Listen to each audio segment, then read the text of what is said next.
Welcome to Ajit कियार। आज के इस वीडियो में हम लोग घनमूल निकालना सीखेंगे और बहुत ही आसानी से। उससे पहले अगर आप चैनल पर नए हैं तो प्लीज़ चैनल को ज़रूर सब्सक्राइब करें। तो चलिए वीडियो स्टार्ट करते हैं। क्वेश्चन सॉल्व करने से पहले हम घन और घनमूल के बारे में थोड़ा जान लेते हैं। घन तो घन किसे कहते हैं? किसी संख्या को आपस में 3 बार गुना करने पर जो गुणनफल प्राप्त होता है उस गुणनफल को उस संख्या का घन कहते हैं। अगर आपसे पूछा जाए कि 2 का घन कितना होगा तो आप बोलेंगे 2 का घन 8 हो जाएगा, क्योंकि 2 का घन इसको 2 गुना 2 गुना 2 करेंगे तब 8 आ जाएगा। अगर पूछा जाए आपसे 3 का घन कितना होगा तो आप बोलेंगे 3 का घन 27 होगा। 3 को हम 3 गुना 3 गुना 3 3 बार गुना करेंगे तो 3 तिया 9 9 तिया 27। अगर आपसे पूछा जाए 4 का घन कितना होगा तो आप बोलेंगे 64। 64 कैसे आया? तो 4 को हम 3 बार गुना किए हैं, 4 गुना 4 गुना 4, 4 चक 16, 16 चक 64। इसी तरह 5 का घन कितना होगा? तो 5 का घन 125 हो जाएगा। 5 गुना 5 गुना 5, 5 को हम 3 बार गुना किए हैं तब 125 हुआ है। 5 25, 25 पंचे 125। और घनमूल को हम इस चिन्ह के द्वारा सूचित करते हैं, जहां n बराबर होता है संख्या 1 2 3 4 5 कुछ भी। तो चलिए भाग विधि से एक क्वेश्चन को सॉल्व करते हैं, जिससे कि आपको और अच्छा से समझ में आ जाए। तो एक क्वेश्चन को ले लेते हैं इस टाइप से। 3375 का हमें घनमूल निकालना है। ऐसे क्वेश्चन को लिख लेना है। इसके बाद आपको एक बड़ा सा लकीर खींच लेना है और आपको इस तरह से लिख देना है। उसके बाद आप जैसे भाग बनाते हैं उसी तरह से इसे सॉल्व कर लेना है। तो इसमें आपको सबसे छोटी से छोटी संख्या से भाग लगाना है, जिससे कि ये कट जाए। तो सबसे छोटी संख्या 1 होती है, लेकिन हम इसमें 1 से भाग नहीं लगाएंगे। अगर हम 1 से भाग लगाएंगे तो फिर ये आते जाएगा, ये कटेगा नहीं। तो 1 के बाद सबसे छोटी संख्या होती है 2, लेकिन ये 2 से कटेगा नहीं, क्योंकि ये एक विषम संख्या है।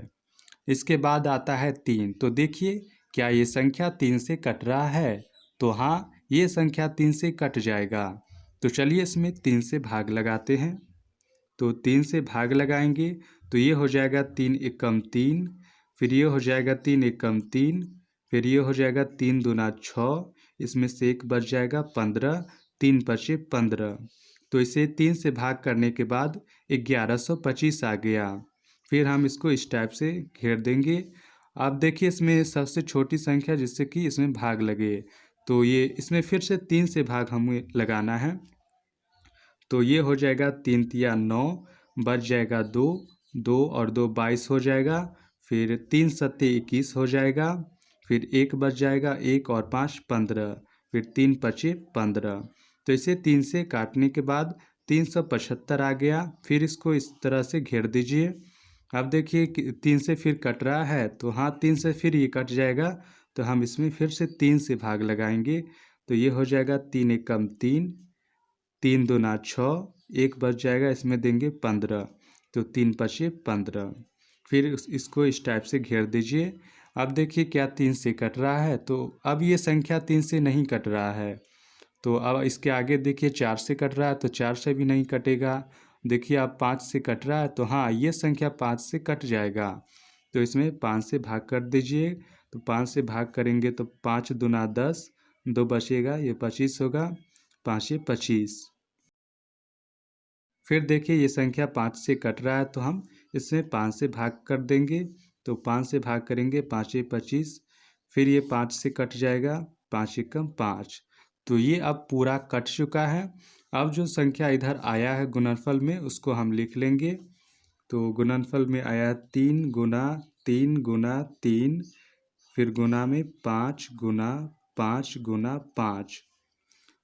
अब हम इसमें 3 3 का जोड़ा लगा लेंगे, क्योंकि हम घनमूल निकाल रहे हैं और घनमूल में 3 3 का जोड़ा लगाया जाता है। अब इसमें से हम 1 3 को निकाल लेंगे और इसमें से 1 5 को निकाल लेंगे। तो अब हम इन दोनों संख्या को गुना कर लेंगे। तो इसको गुना करने के बाद ये आ जाएगा 5 5 तिया 15 हो जाएगा। तो ये हो जाएगा हमारा आंसर। तो ये हमारा निकल के आ गया इसका घनमूल। तो अगर आप इसे चेक करना चाहते हैं कि ये सही है या गलत, तो आप 15 को 3 बार गुना कर लीजिए, 15 गुना 15 गुना 15, तो आपको 3375 आंसर आ जाएगा। चलिए एक और क्वेश्चन को सॉल्व करते हैं जिससे कि आपको और अच्छा से समझ में आ जाए। सेकेंड क्वेश्चन, 21,952 का घनमूल निकालना है। तो चलिए भाग विधि से इसका घनमूल निकालते हैं। तो हम इसमें सबसे छोटी संख्या से भाग लगाएंगे।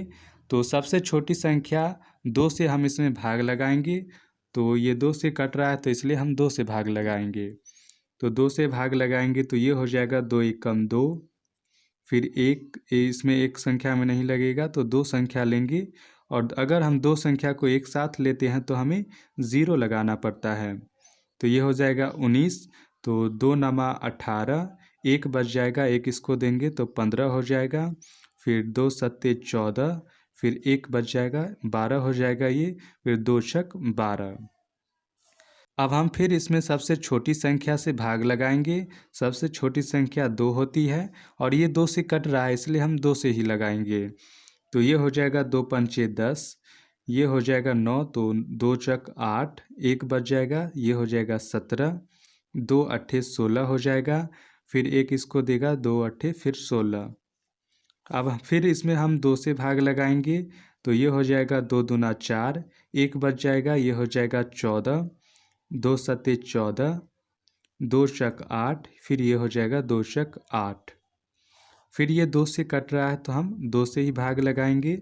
2 एकम 2, ये हो जाएगा 2 तिया 6, एक बच जाएगा, इसको देगा तो हो जाएगा ये 14, 2 सत्ते 14, और ये हो जाएगा 2 दूना 4। फिर ये 2 से कट रहा है तो हम 2 ही से भाग देंगे। तो ये हो जाएगा 2 छक 12, एक बचेगा, इसको देगा 17, फिर 2 अट्ठे 16, फिर एक इसको देगा 12, 2 छक 12। फिर इसमें 2 से भाग लगाएंगे क्योंकि ये 2 से कट रहा है तो हम 2 से ही लगाएंगे। 2 तिया 6, 2 चक 8, और ये फिर 2 तिया 6। अब देखिए अब इसमें 2 से भाग नहीं लगेगा। तो देखिए 2 के बाद छोटी संख्या होती है 3। तो देखिए क्या ये संख्या 3 से कट रहा है? तो ये 3 से भी नहीं कटेगा, 4 से भी नहीं कटेगा, 5 से भी नहीं कटेगा, 6 से भी नहीं कटेगा। इसके बाद आता है 7। तो हाँ, ये संख्या 7 से कट रहा है तो हम इसमें 7 से भाग लगा देंगे। तो ये हो जाएगा 7 चक 28, 28 इसमें बचा 6 3 63, 6 नमा 63, तो ये हो गया 49। अब देखिए ये संख्या फिर 7 से कट रहा है तो हम फिर 7 से भाग लगाएंगे। तो ये हो जाएगा 7 सत्ते 49, फिर हम 7 से भाग लगा देंगे, 7 एकम 7। तो ये अब पूरा कट चुका है। अब जो संख्या गुणनफल में आया है उसको हम लिख लेंगे। तो गुणनफल में है 2 गुना 2 गुना 2 गुना 2 गुना 2 गुना 2, फिर 7 3 बार है, गुना 7 गुना 7 गुना 7। हम इसमें 3 3 का जोड़ा लगा लेंगे क्योंकि हम घनमूल निकालने हैं, इसलिए 3 3 का जोड़ा लगाएंगे। 3 का एक जोड़ा, फिर हो गया दूसरा जोड़ा, और ये हो गया तीसरा जोड़ा। अब हम इसमें से एक एक संख्या को ले लेंगे। इसमें से हम 1 2 को ले लेंगे, इसमें से भी हम 1 2 को ले लेंगे, और इसमें से 1 7 को लिख लेंगे। अब हम इन सभी को गुना कर लेंगे। तो 2 दूना 4, 4 सत्ती 28। तो ये हो गया हमारा आंसर। तो इसका ये आ गया घनमूल। अगर आप इसे चेक करना चाहते हैं कि ये सही है या गलत, तो आप 28 को 3 बार गुना कर लीजिए। 28 गुना 28 गुना 28, तो आपको 21,952 निकल कर आ जाएगा।